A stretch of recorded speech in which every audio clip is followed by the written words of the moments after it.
2008 में एक interesting fund LTCM ऐसा कहा जाता था कि दुनिया के सबसे स्मार्टेस्ट ब्रेन्स आपका पैसा मैनेज करने के लिए एक फंड बनाया है। Despite having the smartest brains क्यों वो फंड बंद हो गया है? एक तो है एरोगेंस कि हम लोग इतने स्मार्ट है तो हम लोग को पता है हम लोग क्या कर रहे हैं। Inability to manage risk and position size. The competitor जो कोई इतना अच्छा कर रहा है बाकी लोग को तो अच्छा नहीं लगता है तो they will figure out a way to drive you out of the market.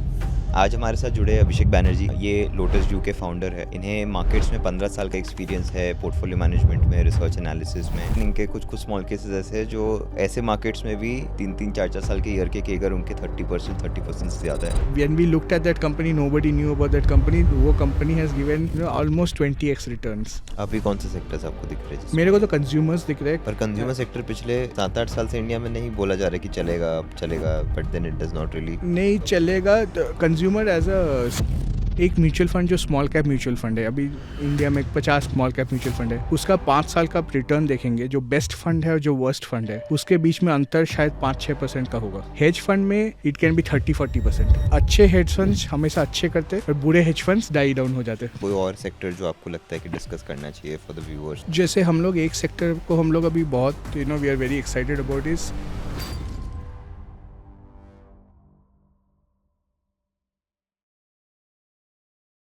Hello everyone, आज हमारे साथ जुड़े अभिषेक बैनर्जी। ये लोटस जू के फाउंडर है। इन्हें मार्केट्स में 15 साल का एक्सपीरियंस है, पोर्टफोलियो मैनेजमेंट में, रिसर्च एनालिसिस में और हेज फंड्स में। So to give you a perspective, recently ही इन्होंने एक हेज फंड लॉन्च किया अपना। तो और हमने बहुत बार ये देखा है कि हमारी ऑडियंस हेज फंड्स में बहुत ज़्यादा इंटरेस्टेड रहती है। उनको जानना होता है कि एग्जैक्टली होते क्या है, कैसे वर्क करते हैं, कौन इसमें इन्वेस्ट कर सकता है, कितना अमाउंट साइज़ रिक्वायर्ड रहता है ताकि वो हेज फंड में इन्वेस्ट कर सके, क्या हेज फंड्स के थ्रू प्राइवेट इक्विटी में भी एक्सपोजर मिल पाता है, कितना डेरिवेटिव्स का एलोकेशन रह पाता है, सो एंड सो फोर्थ। तो काफ़ी अलग तरह का इन्वेस्टमेंट व्हीकल है। तो आपके इन्वेस्टमेंट्स ऐसे ही प्रोडक्ट्स में होते हैं जिनके बारे में आप शायद जानते हो, बट किस तरीके से होते हैं that is very new to us. Western countries में हेज फंड का कॉन्सेप्ट काफ़ी पुराना है, काफ़ी टाइम से रहे हैं।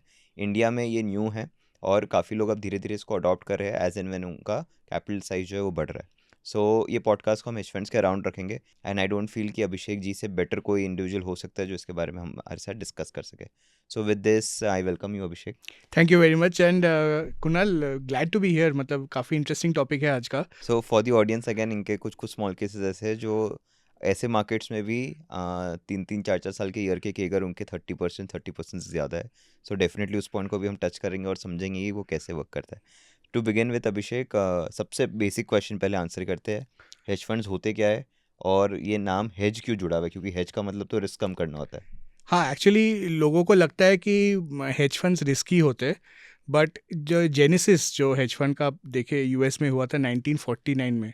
तो मोर देन 70 ईयर्स अगो किसी ने सोचा कि जो मार्केट का रिस्क है उसको हम लोग हेज कर दे तो बढ़िया रहेगा।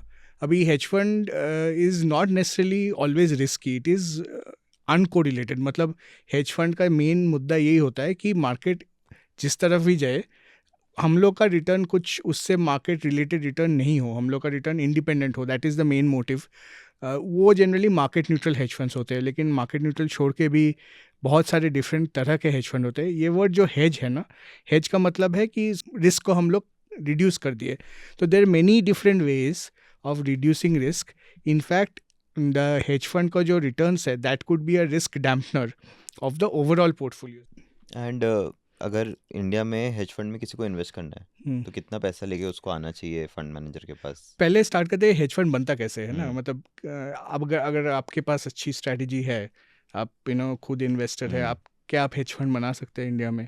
आप यू कैन एक्चुअली। तो उसमें क्या रूल है कि SEBI the market regulator gives you 3 kinds of licences which is AIF बोलते हैं, alternative investment fund, category 1, 2 and 3. 1 is for venture capital funds mostly, 2 is for private equity funds and 3 is basically do anything fund. Okay. तो जिसमें आपने licence ऐसा लिया कि आपको जो भी ठीक लगे as a fund manager you can implement it and you can pool money from customers to run a strategy. तो इसमें let's start with the basics, right? What do you need. So एक जनरली एक hedge fund के underlying एक trust होती है। Trust issues units is very common, everybody in India knows. Mutual funds में होता है थोड़ा म्यूचुअल similar। फंड्स में जो एग्जैक्टली होते हैं ना, म्यूचुअल फंड्स में सेम चीज़ होती है। The difference between an AIF and a mutual fund is mutual fund is open to public, उसमें पब्लिक मार्केटिंग कर सकते हैं AIF is a private placement, which However, means for the viewers एक बार वो फॉर्मेट वापस बता दीजिए कि कैसे ट्रस्ट और यूनिट्स बनते हैं और कैसे वो डिस्ट्रीब्यूट होता है. हाँ, तो यूनिट्स का ट्रस्ट इसलिए बनाया जाता है कि so that trust can issue units, okay. Right. तो एक उसमें स्पॉन्सर होता है. Sponsor is basically usually the same legal entity और same company as the fund manager. Correct. तो फंड मैनेजर अपने साइड से 10 करोड़ रुपए उसमें डालते हैं. बेयर मिनिमम है वो. 5% of the fund or 10 crores, whichever is Okay. lower. Okay. But generally 10 crores, right? So then you're unlimited in terms of total size of the fund. Hmm.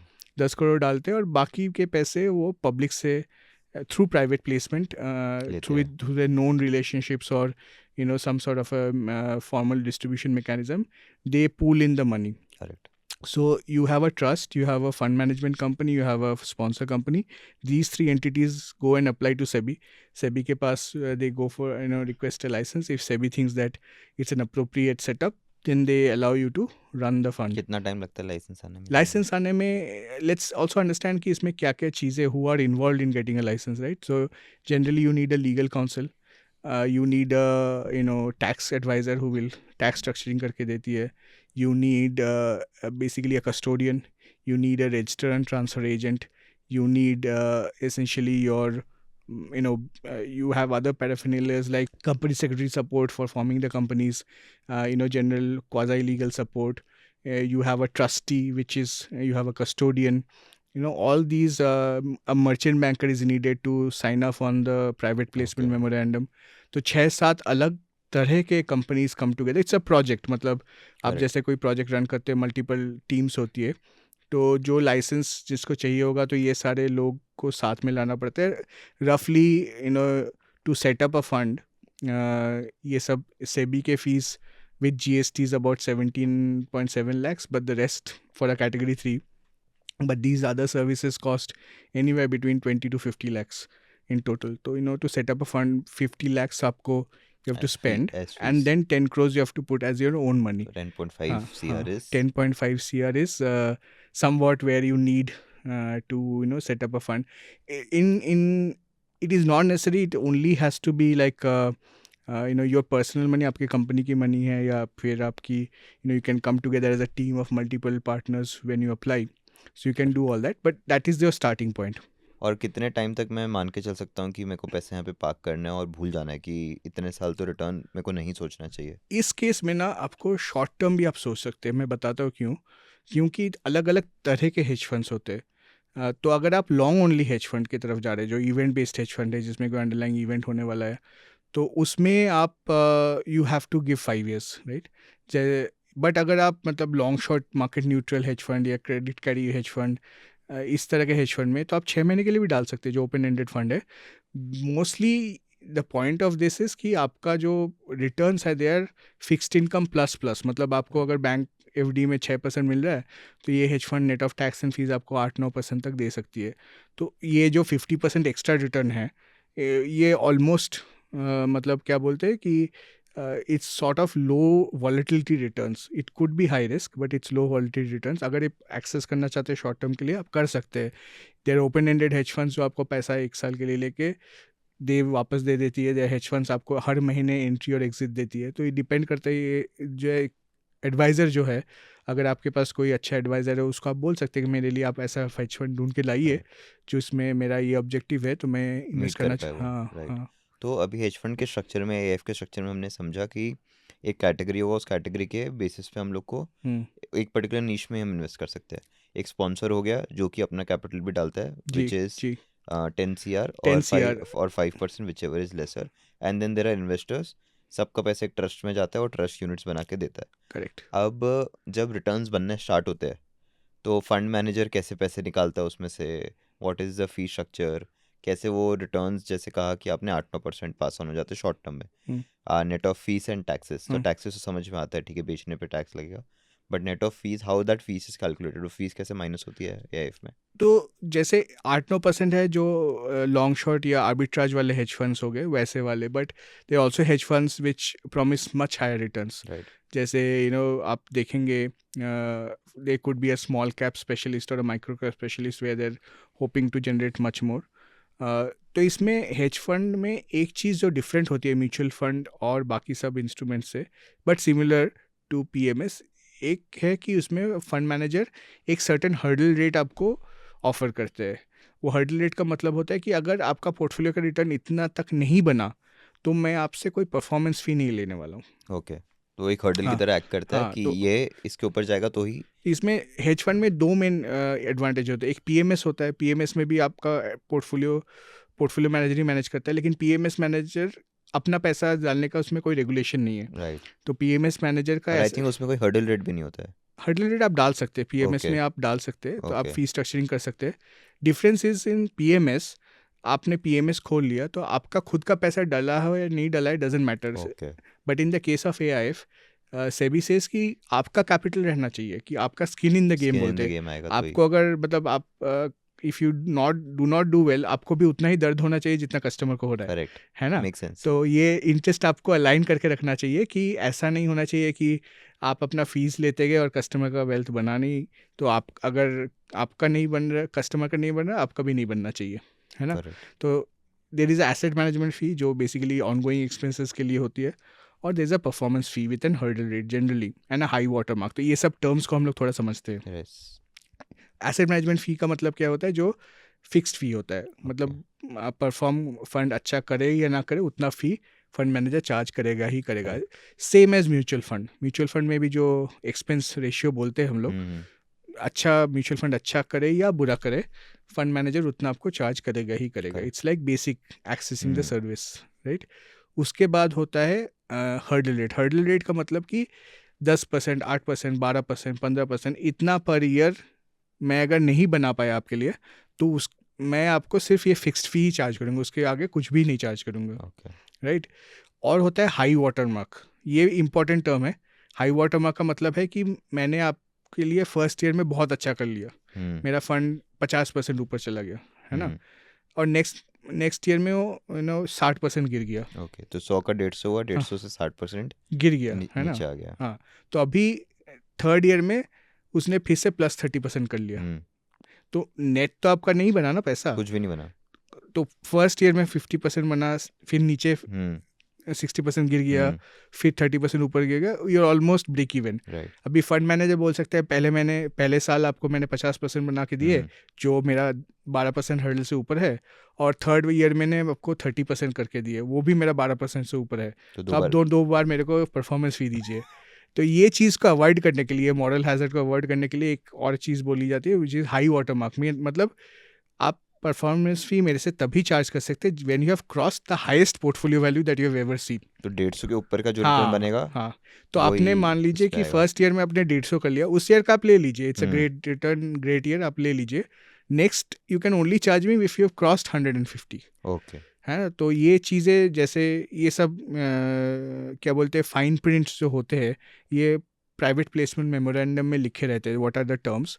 These are very lengthy documents, मतलब 150-200 page के होते हैं। And जैसे mutual fund में तो हम लोग हर रोज return देखते हैं, हाँ डेटा आता है। हाँ एआईएफ में क्या कंपलसरी है for the fund manager to post returns data? हाँ। तो there are it is mandatory to the extent कि देर आर सर्टन बेंचमार्क्स जो एनएससी के है, एसएनपी के है।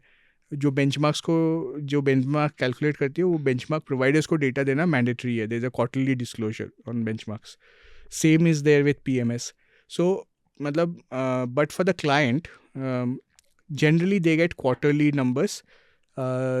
If for, like in our case it's a listed instruments only, we can offer daily returns, right, to for somebody to view. Correct, But the point is, it is up to the fund manager ki how frequently they show the returns. The good thing and the bad thing is that less frequent returns means less panic when the markets are going down. मतलब आप देख लीजिए, अभी कोई real estate कोई flat VAT खरीद लेता है, तो डेली प्राइस तो नहीं चेक करता फ्लैट का प्राइस क्या करेक्ट, है। करेक्ट, तो अगर मार्केट ख़राब है तो बेचता नहीं है वो। Correct. So that is okay for real estate, but market instruments में क्या होता है कि डेली दिखता है कि इतना गिर गया, तो इतना गिर वो गया। बाई सेल का हाँ, तो उसमें रहता है, एक खुजली मतलब रहता है लोगों को। पैनिक आ जाता है, दोस्त भी बोल Correct. रहे मैंने तो बेच दिया, तुमने नहीं बेचा, तुमने रुका हुआ, ये सब होते रहता है ना। तो ये वाला चीज़ is very important to understand कि हाउ फ्रीक्वेंटली, है ना। एंड 2024 का मैं एक डेटा पढ़ रहा था यूएस का, और ये पहले के भी कई सालों में देखा हाँ गया है कि hedge fund managers particularly S&P 500 को बीट नहीं कर पाते इन डॉलर टर्म्स. हाँ सो अगर वो वहाँ पे आउट परफॉर्मेंस नहीं आ पा रहा है तो I rather park my money in an index fund correct. Rather than giving it to an hedge fund जहाँ पे मुझे डेटा भी नहीं दिख पा रहा है इतना अच्छे से, या फिर थोड़ा रिस्क भी शायद हो सकता है थोड़ा ज़्यादा हो. और वो डिस्क्लोज भी नहीं करते कि अंडरलाइंग होल्डिंग्स क्या है. अच्छा, ये it's not compulsory. It is not mandatory. Like mutual funds में आपको दिखेगा कि ये चीज़ों में हम्म. इन्वेस्टेड है. It is up to the manager कि वो आपको दिखाता है नहीं दिखाता है, right. So it is not mandated कि आपको इंडिया में रूल अलग है और वहाँ अलग है. कहीं पे भी okay. Anywhere it you don't have to disclose okay. कि मतलब आप कर क्या रहे हो, है ना. बट इसीलिए the skin in the game, right. जो भी कर रहे हो आप अपने पैसे से के भी साथ कर रहे भी हो, करो. ओके. अपने पैसे से भी कर रहे हो, लेकिन आपको बताने का ज़रूरत नहीं है आप एग्जैक्टली किस में करेक्ट. इन्वेस्टेड हो, क्या कर रहे हो. एक मैंडेट ले लिया अपने क्लाइंट से कि मैं ऐसे करने वाला हूँ. And and at monitoring stages you can monitor whether that is happening or not, but there is no requirement. Correct. अभी your point about US market, उसमें क्या होता है कि बहुत तरह के हेज फंड्स है, और ये कंपैरिजन जनरली होता है तब कि जब markets have done well and hedge funds are lagging. इसका रीज़न 2-3 है. एक तो है कि there some hedge funds which blow up, मतलब वो हेज फंड्स परफॉर्म ही नहीं कर पाती है, हम्म. क्लोज डाउन कर देती है. सेकेंड रीज़न इज़ दैट जो है मार्केट्स जब ऊपर जाती है, hedge funds are generally hedged, तो मतलब they are not very good in directional markets. जो जो बाय इट्स मतलब इनहेरेंट हाँ नेचर ही हाँ, hedged जो होते हैं. आर्बिट्राज वाले फंड्स होते हैं, जो मैं बोला था ना 8-9% वाले हम्म. हैं, उसके साथ आप कंपेयर नहीं कर सकते मार्केट्स को. करेक्ट. आपको कंपेयर करना है तो long only event based hedge funds के साथ ही करना है. राइट. उसमें भी जो मेन डिफरेंस है versus let's say mutual fund and hedge fund, एक म्यूचुअल फंड जो स्मॉल कैप म्यूचुअल फंड है, अभी इंडिया में may be 50 small cap small cap mutual fund है, उसका 5 साल का रिटर्न देखेंगे, जो बेस्ट फंड है और जो वर्स्ट फंड है उसके बीच में अंतर शायद 5-6% का होगा. करेक्ट. हेज फंड में it can be 30-40%, which means that selection of a hedge fund is also very very important than the underlying returns. मतलब और हेज फंड के केसेस में सीरियल कोरिलेशन बहुत ज़्यादा होता है, विच मीन्स कि अच्छे हेज फंड्स हमेशा अच्छे करते हैं और बुरे okay. Hedge funds die down हो जाते म्यूचुअल हैं. फंड्स में थोड़ा बहुत उल्टा होता है थोड़ा कि सा मीन रिवर्शन होता हाँ है. कि 5 साल कोई फंड अच्छा परफॉर्म किया है तो अगले हाँ 5 साल शायद कोई और अच्छा परफॉर्म हाँ, तो करेगा. ये मेन डिफरेंस होता है कि इसमें सीरियल कोरिलेशन होता है कि जो अच्छे मैनेजर्स है they continue to do well because they have certain edge which others don't have. In the एक मैंने जो बोला डिस्पर्शन ऑफ रिटर्न्स जो बोलते हैं between the best and the worst is comparatively low in mutual funds, whereas it could be 10 times that in case of a hedge fund. And same thing is that the serial correlation that people who have figured out something, they will continue to exploit that, right? And आपने US market की बात की कि बहुत सारे funds blow भी हो जाते हैं या बंद भी हो जाते हैं. हाँ, तो 2008 में एक इंटरेस्टिंग फंड के बारे में सबने पढ़ा हमने बुक्स में. That is I think LTCM, long term capital long manager term capital management. management fund. So that fund was managed by few of the Nobel Prize winners back then. ऐसा कहा जाता था कि दुनिया के सबसे स्मार्टेस्ट ब्रेन्स हाँ आपका पैसा मैनेज करने के लिए एक फंड बनाया है. हाँ and that fund also blew up. yeah. मतलब despite having the smartest brains क्यों वो फंड बंद हो गया, या फिर what were the reasons behind that? There are many reasons. I think एक तो है कि one of the ways that hedge funds work is called pair trading, जहाँ पे there is a concept of co-integration, where you can long and short a pair of stocks.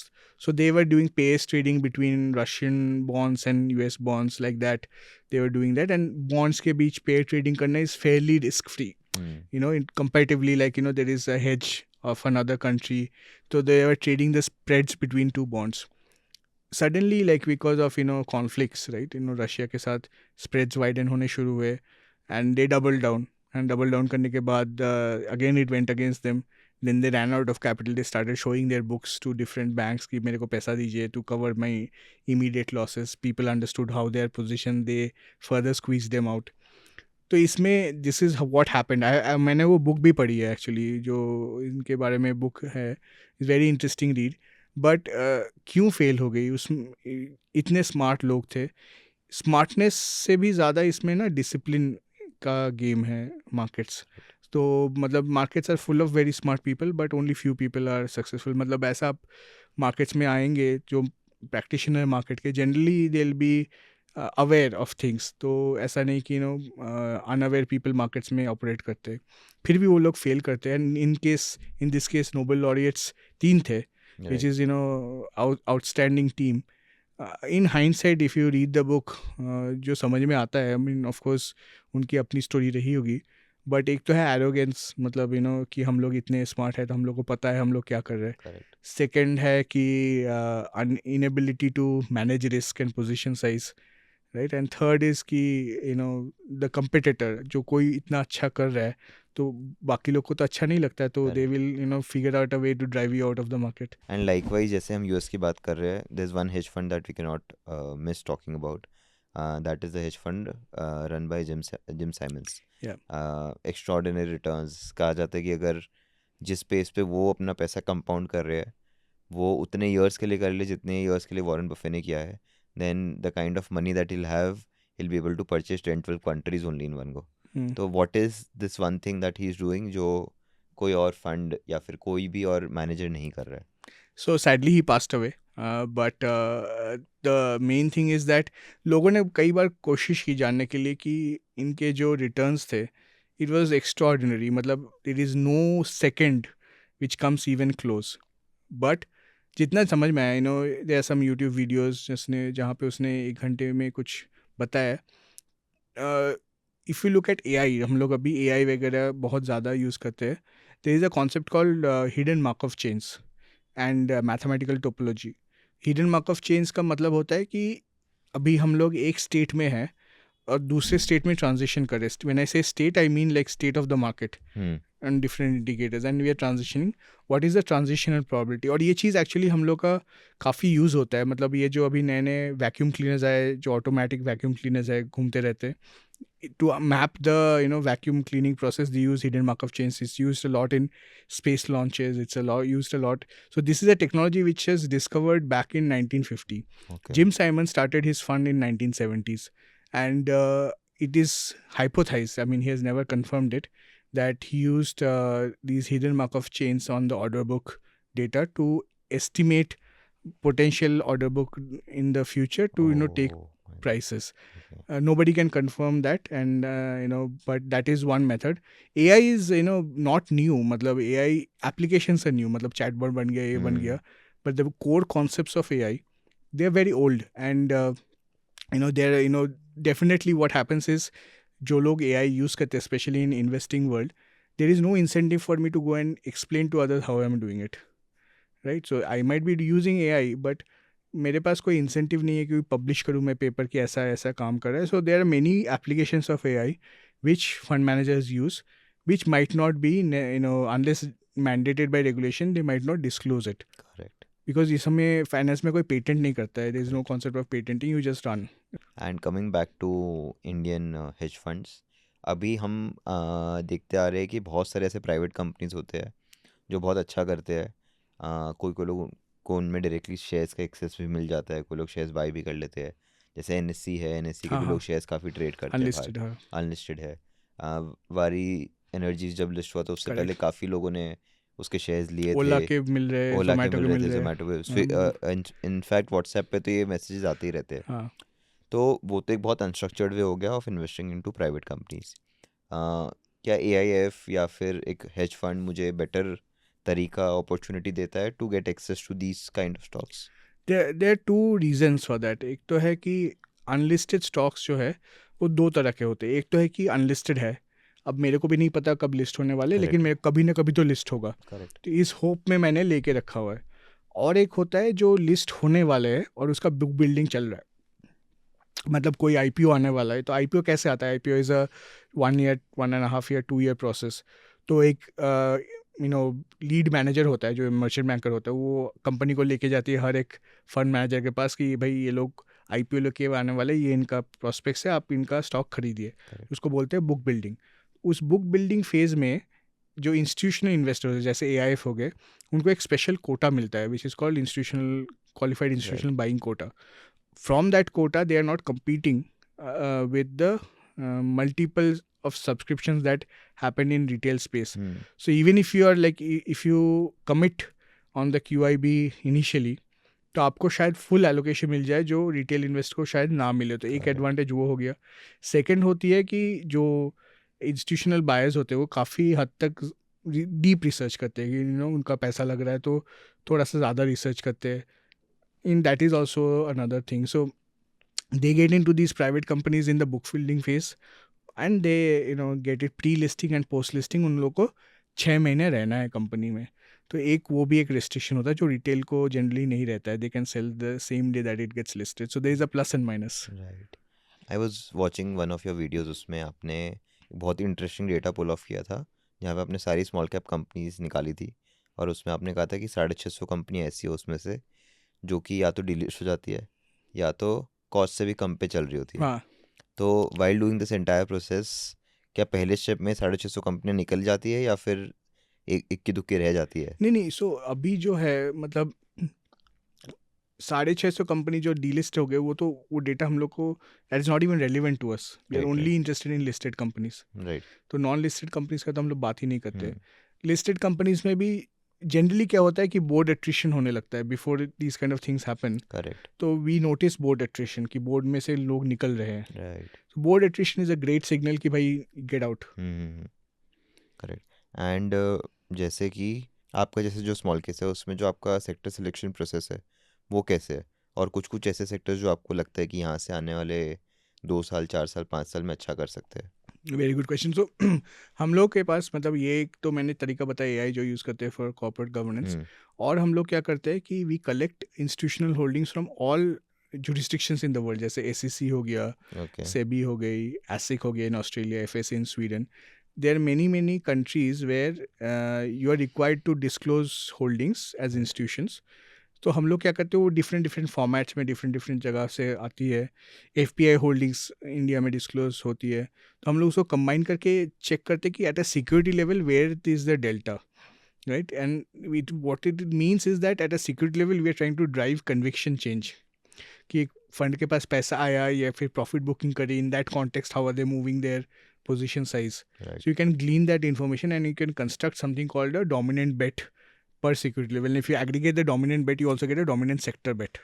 So you can Correct. run these kind of data analysis to understand basically dominance kahan pe hai, where is the conviction, and then you can look at it from a global macro lens ki whether it makes sense or not makes sense।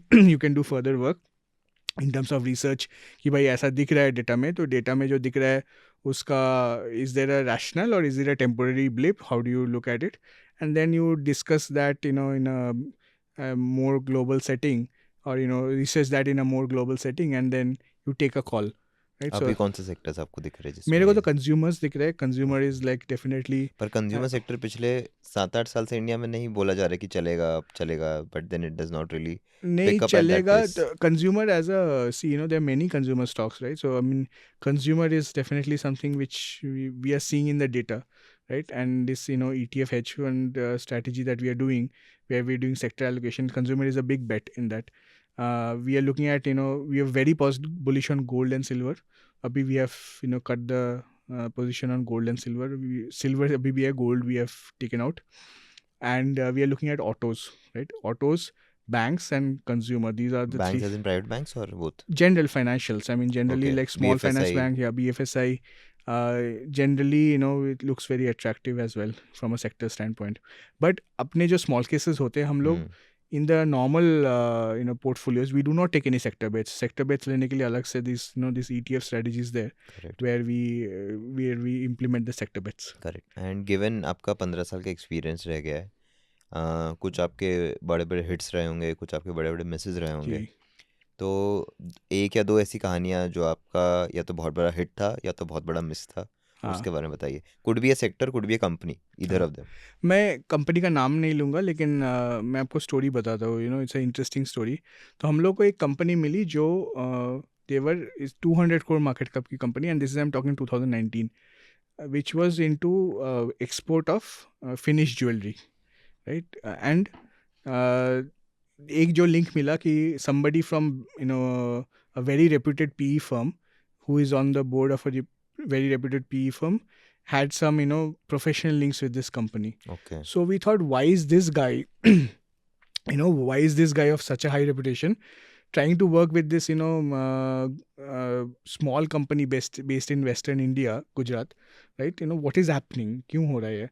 Then when we looked at their, what they were doing and what similar companies internationally were doing, we understood that they are setting up like some capex plans for getting into lab grown diamonds.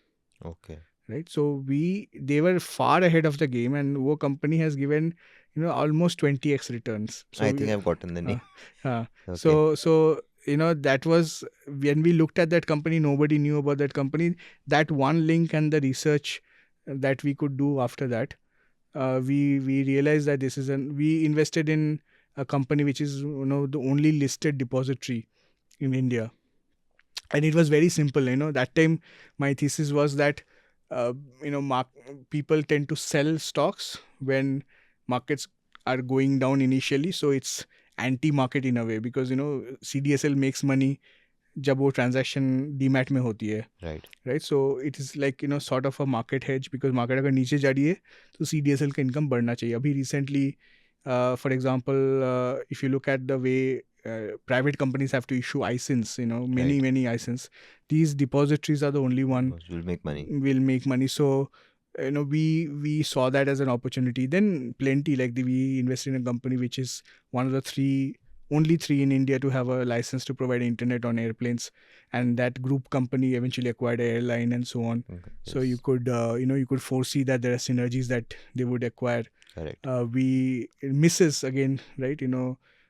For example, there's a it's not there in the portfolio, but again, it's not a recommendation. There's a company called TRF, which is one of the smallest listed Tata Group of companies.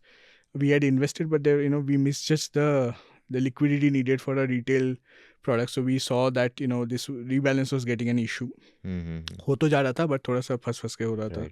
So those kind of issues, you can encounter. Cosmo Films एक company हम लोग के portfolio में थी, which we sold and then the company ran up multiple times. तो हम लोग को लग गया था कि तभी काफी हो गया. मार्केट में हमेशा रिग्रेट मशीन तो रहता ही है. You buy still you regret, and if you sell. हाँ, तो मतलब हम लोग एक कंपनी जो one of the largest exporters of basmati rice in India, we had invested in that company. Then it was not LT Foods, right? LT Foods. LT Foods नहीं, there's another one. There's another one. So there are misses, bad misses अगर बोले तो like something which like totally went wrong. I think luckily so far we have been able to avoid it because of this corporate governance screen, and we never had a Manpasand beverage or a Vakrangi or these kind of where there have been issues in the past, or a PC jeweler. But I think it is process and luck, right? You cannot always say that it's skill. Yes. Some percent of the Kager is always luck. Always luck, yeah. Yes. One last industry, Abhishek, a lot of people are talking about pharmaceuticals also. Yeah. Last boom हमने देखा था was around 2021, where a lot of pharmaceutical companies did really well. Not just pharmaceutical companies, but also जो testing companies थी, जो labs थे, all of them did really well. तो वापस 4 साल 5 साल बाद वो साइकिल देखने को हमको दिख रहा है फार्मास में. फार्मा का मैं थोड़ा मैक्रो फैक्टर्स बताता हूँ व्हाट इज हैपनिंग. एक तो है pharma is a net exporter, right? As a listed company mostly exporters है टोटल रेवेन्यूज मिक्स में. तो they have a very good play on the dollar, so you can use pharma companies as a proxy for dollar trade. But अभी जैसे Trump का जो bill आने वाला है उसमें शायद वो डालेंगे for 5% TCS for outward remittance. India में 26% of the inward remittance that comes, or $120 billion from US comes from the diaspora in US, right? And most of them who are not citizens, जो पहले मतलब काम कर रहे हैं वो पैसा भेजते हैं इंडिया में. अभी अगर ये इनफ्लो आना बंद हो गया तो there is a natural buying of rupee थोड़ा सा रुक जाएगा. करेक्ट. तो इसमें क्या होता है कि रुपी बाइंग अगर रुकता है तो obviously RBI can intervene and stabilise, but there can be further weakening of the rupee, right? अगर further weakening of the rupee हो रही है तो it is good for pharma because they are exporting in they are getting more rupees for the same dollar price. 5-6% revenue increase हो सकती है, right? Second हम लोग देखते हैं कि फार्मा जो है बीच में जब when it was at peak and after that what happened, basically FDA came and started inspecting all the facilities, and that cycle is over, so they are much more in line with the expectations of the FDA to export, right? Second factor. Third factor is that जो diagnostic space है, people are becoming more health aware, right. right? So people are becoming more conscious about health, medicine and so on. हम्म। So these are the tailwinds. Right. Headwinds क्या है कि अभी same in the same breath US also wants कि भाई pharma यहीं पे बने, है ना, कि मैं if you want to make pharma no more contract manufacturing, you make it here. अभी टिम कुक को भी उसने बोला है कि आप क्यों बना रहे हो आईफोन्स इंडिया में, वो तो इंडिया को हेल्प कर रही है. तो वो जो सेंटिमेंट है, that is the headwind, and the net of it I still feel is going to not be great shakes for pharma in the short term, but we have to observe a little more ki exactly how does it play out, but these are some of the factors which will impact the industry. और कोई और sector जो आपको लगता है कि discuss करना चाहिए for the viewers to have a holistic view, ताकि वो समझ पाए कि सेक्टर में चीज़ें कैसे मूव होती है, कैसे वो लोग पढ़ सकते हैं? जैसे हम लोग एक सेक्टर को हम लोग अभी बहुत we are very excited about is the value chain between finished metal products after the base metal manufacturing, मतलब पाइप्स और स्टील शीट्स के बाद जो फेज आता है, जो लेवल 3 हो गया बेसिकली. हाँ, जो वो इनपुट लेती है कि स्टील कंपनीज से इनपुट लेके कुछ बना के आगे they are selling, that is a sector that we like a lot in the metal space, because more and more manufactured construction, if you look at bridges, हाँ, पहले सिर्फ कंक्रीट के बनते थे, अभी iron pillars, buildings, because of RERA, the FSI limit आ जाने के बाद अभी if you want to make taller buildings, steel beams are the way to go, not concrete. So there is a natural structural factor which is going to help these kind of companies which make finished metal products. In that we are kind of we are some थोड़ा cyclicality भी negate हो जाते इससे. नहीं, cyclical तो है, मतलब real estate by definition is cyclical, And राइट? even तो metals are cyclical. Metals are cyclical, तो बट cyclical का मतलब ये होता है कि अच्छा साइकिल भी आता है, Right. Right? So it's not cyclical means it's always bad. Right. So yeah, we are interested in that sector as well.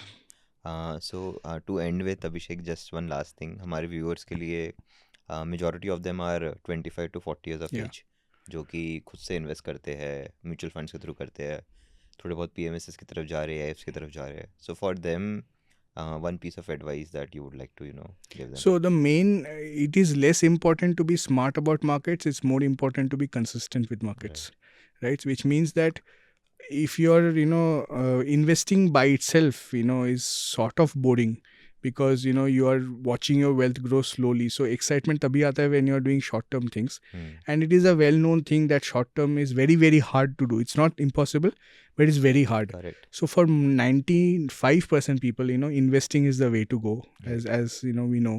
So you have to be patient and you have to have faith कि markets ऊपर नीचे जाएगी ही जाएगी. You will not be able to catch the top, you will not be able to catch the bottom. The only thing which you can catch is the time in the market. So it is very important that you spend a lot of time staying in the market rather than timing the market. So that is my main I think advice, that definitely be smart about selecting what you're doing, but don't be smart about when to get in and get out. Correct. तो मतलब compounding में are के पीछे मत भागो, T के पीछे भागो. Correct. Exactly the point, right? Very well put. Yes. So thank you so much, Abhishek. I think I had a wonderful conversation. बहुत लोगों को बहुत कुछ सीखने को मिला होगा. सबसे पहले उनको ये समझ में आया कि एक AIF का स्ट्रक्चरिंग कैसे होता है, कैसे फीस कलेक्शन होता है, कैसे रिटर्न्स बनते हैं, कैसे ऐसे रूल्स बने हुए हैं ताकि AIF में fund manager simply does not churn fees from their investors. वो खुद भी अपना पैसा डाले, स्किन इन द गेम बने और फिर पैसे साथ में बने. बहुत अच्छे आपने सेक्टर के इंसाइट्स दिए. 3-4 सेक्टर ही हम डिस्कस कर पाए because of possibility of time, but इस तरीके से आई एम वेरी श्योर कि जब बाकी के सेक्टर्स भी लोगों को समझने पढ़ने होंगे तो वो एटलीस्ट ये एंगल अपने थीसिस में, अप्रोच में, रिसर्च में लाएंगे. This is an educational initiative, so definitely I'm love to educate. We can also talk about the AIF scheme. Yes. Before we end, just one last thing I would like you to talk about is आपने जो अभी AIF scheme launch की, उसके बारे में थोड़ा बहुत बताइए कि व्हाट एग्जैक्टली इट इज, कौन इन्वेस्ट कर सकता है, क्या थीसिस लेके आप उसको मार्केट में लाए हो. So I mean as you know, जो हम लोग स्मॉल केस में इक्विटी एडवाइस करते हैं, अपना कोर उसमें है कि we screen companies on corporate governance, but there are other universes जहाँ पे ये एप्लीकेबल है. One example is it's called BSE X shares. These are shares listed on BSE but not on NSE. There are many reasons why that is the case. मतलब these are companies that are typically older companies and उसको फर्क नहीं पड़ता है कि कितने exchange में listed है. I mean their purpose of listing is done. And there is this new market the SME segment, जिसमें करीब करीब 800 स्टॉक्स है, but there is no liquidity, very little liquidity. Right, it's extremely like risky market. But वहाँ पे भी जो अच्छे companies है, they have great boards, right, right. So ये जो स्कीम है AIF का, इसमें हम लोग वही कर रहे हैं जो हम लोग करके आए हुए हैं 6-7 साल, जो जहाँ पे we are looking at corporate governance as a starting point for small companies, but expanding our universe of companies. तो इसमें 20% SME के एंड 20% BSE शेयर्स, और बाकी 60% NSE माइक्रो कैप. तो okay, it is still very very risky, long only T stock वाला right, types of product, but it is a long only AIF. As I explained, it's supposed to act like a event based hedge fund right, right, sort of, that's right. that's what we are looking at. I'm hoping it performs really well and you make a lot of money for both yourself and जो भी आपके साथ fund में invest कर रहे हैं. Thank you so I hope much. so too. Thank you.